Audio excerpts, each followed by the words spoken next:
کیا آپ نے کبھی سوچا ہے کہ آپ کے گھر کا روزانہ کا کچرا کسی اچھے مقصد کے لیے بھی استعمال ہو سکتا ہے؟ ایک ایسی خاتون کی کہانی جن کی بدولت کچرا بنا یتیم اور بے سہارا بچوں کی تعلیم کا ذریعہ۔ تو آئیے جانتے ہیں کہ آخر اس کچرے کے پیچھے کی اصل کہانی کیا ہے۔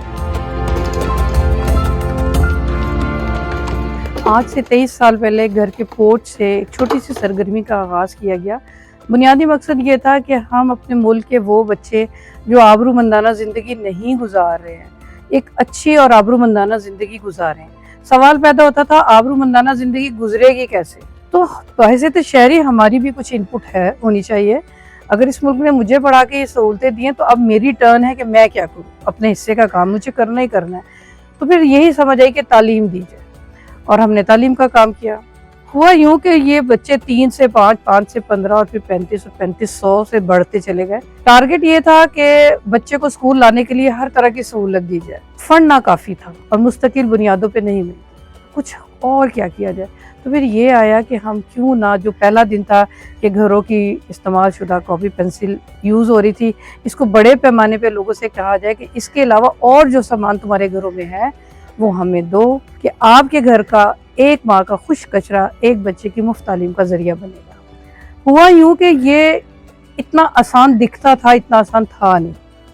لوگوں کو جب یہ کہا گیا کہ کوڑا اکٹھا کرو، جمع کرو، ہمیں دو، خواتین کافی کوشش کرتی ہیں، لیکن کیونکہ اچھے گھروں سے ہی یہ ساری چیزیں ملیں گی، بوتل گتا وغیرہ، تو وہاں ملازمین بھی ہوتے ہیں، یہ ان کا ایک چھوٹا سا انکم کا ذریعہ ہے۔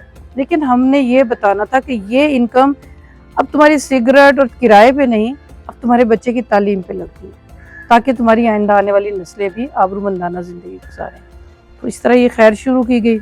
اسی طرح ہمارے ساتھ ساتھ آگے ہم نے دیکھا کہ جو باقی دوسری ضروریات ہیں، اس کے لیے ہم نے کہا کہ جو ڈیلی سوکھا کوڑا پیدا ہو رہا ہے آپ وہ ہمیں دیں۔ ہماری کیلکولیشن کے مطابق ایک کوڑا جو ہے نا مہینے کا 1500 تک کا بکتا ہے، اور اس بچے کی جو ہے نا خرچہ پورا ہوتا ہے۔ سوکھا کوڑا جمع کریں، ہمیں کال کریں، ہم خدمت کے لیے حاضر ہیں انشاءاللہ۔ اگر خواتین تعاون کریں، بزرگ تعاون کریں، ریٹائرڈ لوگ تعاون کریں، تو اس ملک کا کوئی بچہ جو ہے نا وہ انشاءاللہ تعالیٰ پڑھائی کے بغیر نہیں رہے۔ مختلف کام کرتے ہیں نا، سیگریگیٹ کر کے پہلے کلاس رومز میں جاتا ہے، سٹاف کو جاتا ہے، اسٹوڈنٹس کو جاتا ہے جو چیز قابل استعمال ہے، جو بالکل نہیں ہے پھر وہ سیلنگ پہ چلا جاتا ہے، جو پھر بالکل نہیں ہے وہ بنڈلز بن کے مختلف جو ہے نا فرنیسز میں چلا جاتا ہے۔ کوئی جگہ ایسی نہیں ہے جہاں سوکھا کوڑا پیدا نہیں ہو رہا ہے۔ ہوٹل ہیں، اسکولز ہیں، گھر ہیں، شادی بیاہ ہے، اللہ معافی دے، افسردگی کے مواقع ہیں، فوتگی ہو جاتی ہے، پانی ہر نے پینا ہے، ریپرز پھینکنے ہیں، شاپر پھینکنے ہیں، تو عبادت بھی کر لیں، نصف ایمان کو ایسے پورا کر لیں، صفائی کر لیں، گٹر نالیاں بند ہونے سے بچا لیں، بچوں کو ایجوکیٹ کریں، ارد گرد کو ایجوکیٹ کریں، کوڑے کو سنبھال لیں، ایک غریب ملک کے باشندے ہونے کی حیثیت سے فقیر نہ بنیں، اسرت نہ دکھائیں۔ کیوں ہم اپنے آپ کو جو ہے نا وہ ایسے ایکسپوز کریں؟ تو اگر ہم سب مل کے ایک طاقت بنیں تو میرے خیال میں جاپان پھر پیچھے ہوگا، ہم انشاءاللہ آگے ہوں گے۔